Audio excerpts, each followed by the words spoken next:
Are you tired of live photos turning back on every time you open your iPhone camera?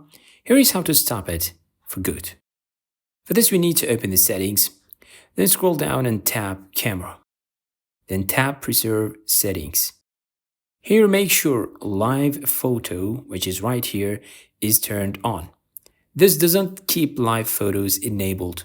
It tells your iPhone to remember the last live photo setting you used. Now we can open the camera app. If the live photo icon in the top right or in the middle maybe is on, tap it once to turn it off. Take a photo, then close the camera app.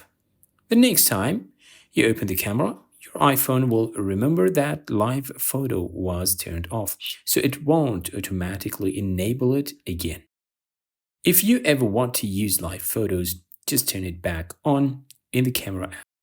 Your iPhone will remember that setting too, until you change it again.